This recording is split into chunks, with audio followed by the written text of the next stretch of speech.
Shandisana. Ini baba umskana. Wani polisi hapa so. Yaiti kana ari kumba pawo. Ali uyo shona baba ni ina masabu. Kwa sababu sababu wao sababu ndio shona kuna ndo shona. Kwa pindiro banzi zokera udzokera. Uya futi tamda kuti ndanga zvoka. Saka ndanga awayo wati sababu yawati kidai na uzaidi wa bereki wengi.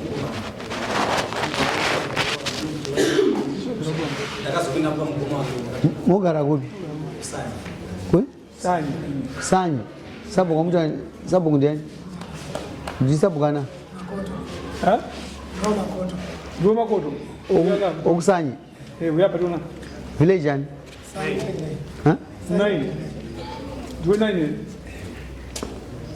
Apfuura mazuva ekunzi handina chekuita, handina bhizimusi rinoitisa mari, kana kuti ndashaya basa kubva pandakapedza chikoro, kana paya pandakabuda basa. Unogona kutanga nhasi chaiye nemari shoma shoma inokwana foni chaiyo. Pamunashe Bells wholesale yemabhero emhando dzese tinadzo. Mabhero anotengeseka akanaka akaita kudirana kuita matutu nematutu achitangira pa 130, 150 ne180 zvichikwira. Mabhero enyu atinawo anobuda nekumozambique, kubeira nekumaputo, kuzambia, Tanzania neMalawi nekumwe kwose. Munosarudza bhero ramunoda rine hembe dzevarume, dzevakadzi, dzevana uye nemabedding stuff zvese kane munozviwana. Mabhero tinounza kwese kwamuri nationwide muZimbabwe. You pay on delivery. Bhero rashika. Vanoda kuti bata pamunashe Bells. Robai runare panamba dzinoti 263-719-450-009 kana kuti 263-788-954-165 muHarare. Mbana uchuda mukadzere?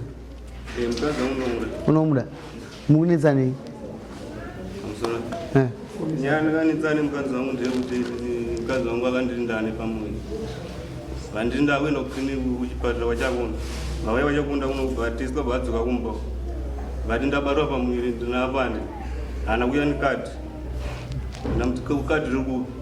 Hana uribudidza. Unaenda kubasa inini. Ane pamwiri vaibati. Ndakasiyana tenga preparation zvese. Unaenda kubasa inini ndichidzoka basa. Ndasvika sipovadeni. Asitwapedza. Angatotorwa nabereki. Ndasvika sipopambandi, ndapinda mumba, ndasvika preparation isimu. Ndati mukadzi wangu aenda kuleba. Angani 7 months.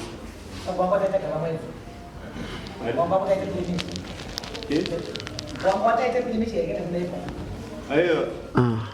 Angani 7 months. 7 months ni mwana. Anombe yetu onekero.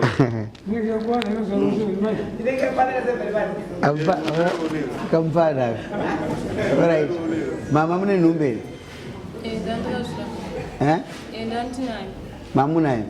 Yakazinda u. Yakabva.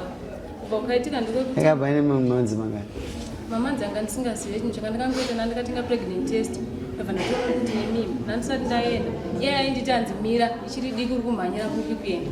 Saka imi mwazozote mamanzi mangani. Mamanzi anga ndisingatombozivi kana iye asi ndaite kuti tese taingoita kufungira. Klinika munakuti. Muswana pandakaenda inini ndakasvika kuna masocha.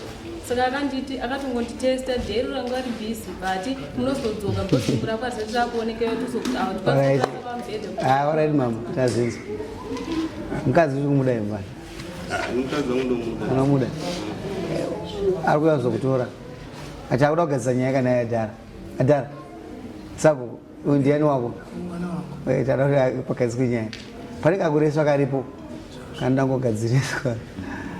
Mama mudzidza kuti achokwadi ati manzwe chokwadi chakanaka ndimi kuzvivhiringira mega. Mukadzi uri kumuda unomutora rini?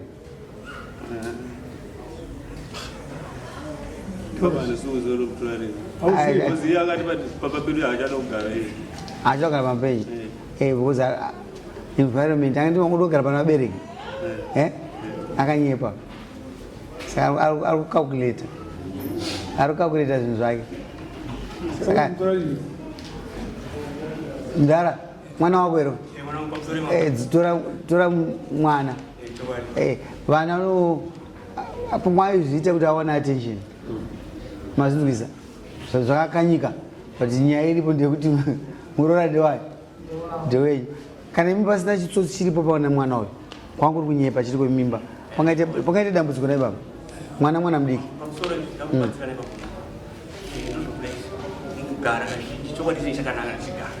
Kuti ibadilese kana kuti tigarisana chakaitika zvokuti panzibata 7 months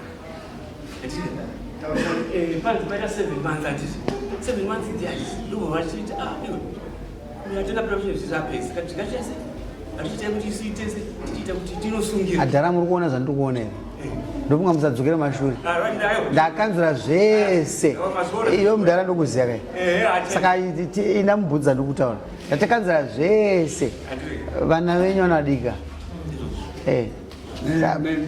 handiti mutemo kuti kana mukadzi abata pamuviri munoende mese kuclinic makamboenda bhuku hakuna rakauya saka mukutsvagei mukutsvageiko 7 months saka isi tangoti nyaya iyi igadzirike mune zvakanaka bhozi vana havana vadiki vese uda murume wako here adhara chingonipai mukana pa mukanaka zvakanaka mukona kudzipunza mega imimi vabereki ndimopunza mega kuseriko vana vanongoda kudzidziswa chete uda murume wako dzokera pakatangira imba indo pakunodzokera wazvizwisa kumba kwaani kwaamweni ende shamwari yako adzimai nyari gawaya kune mimva ipapo tete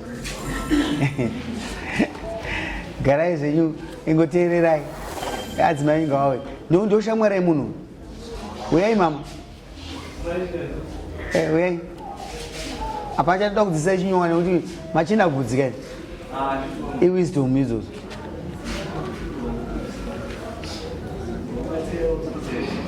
wawazoza waidiwa t-shirt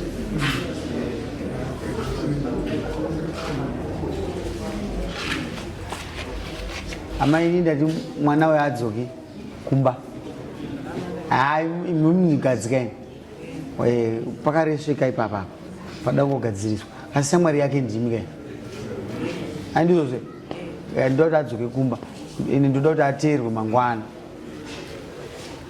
ndo patichaona kuti musi watuwa yekudare mchita muchada mukadzi apa akanyika vana vana vadika aida attention wokuti bosi kati hapana ani mazoona mukaenda kusikero kai maenda kusikero kasingaperi maenda kusikero kasingaperi makatakura mimba handiti ko iyoyo makamboibvunza nekuenda noongororo madi saka mpunga menji chakabatika kasi at last maamunomudare mazoti chichaitika ainyepa saka tongoti tigadzirise nyaya yevana inyaya yevana saka izvozvo ngatitoti adzoke kumba kwenyu anongodzoka muteerei nometa kuti akatorwa navabereki ada kuita sei kuteerwa anotorwa mangwana mufano atore mukadzi wake mugare naye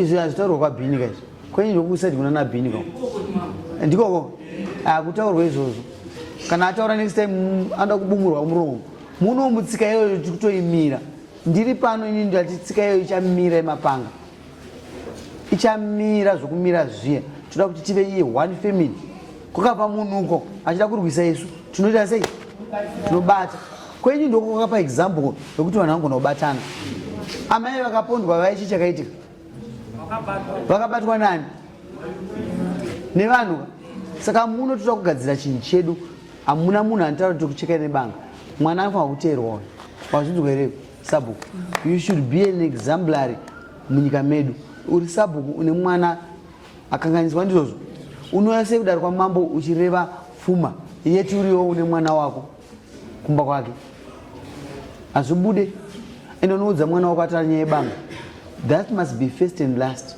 kuzvitaura tinomubata ndiso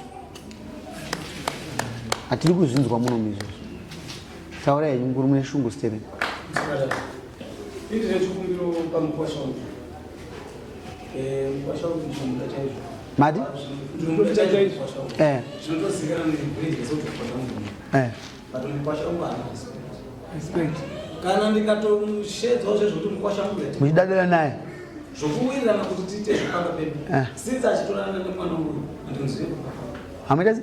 Muziva kuti baba vangu vasikangoti takasangana kuti kada umwe unomaina chite kugomoka kana ndakati mukwasha mukurongo rego nekuita madana okutodza umwe munhu ndisisiro mukwasha muzimbabwe ndokamufana ndikambowirira kugomoka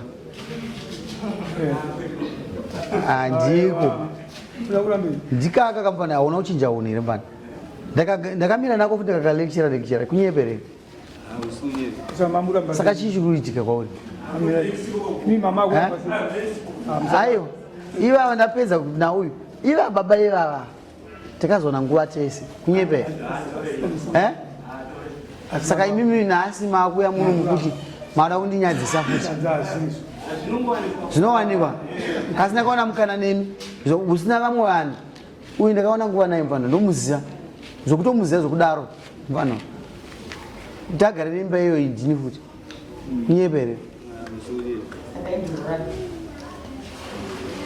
amuoni kabhibho kari kugerwa ende mukuru ndazvinzwa sabhuku ndazvinzwa wazinzwa enondira mukadzi iwe baba vako mangwana makusina unotuma munhu tora mudzimai wako wazvinzwa zvinotaura wakadzoka muno nesemi ishu ndoziva kuti hausitaurora futi ukasangana atezvaranendise ndofana kuombera ko kana vachidada newe vakudaidzawo haubudise kokwe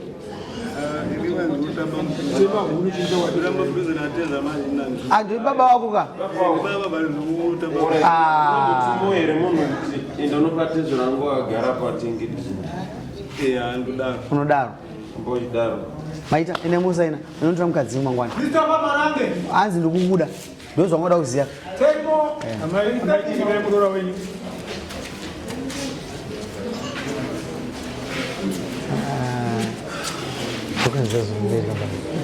ndakatokaenda kaita nyaya imwe mudani takumboya mudani ndakatadai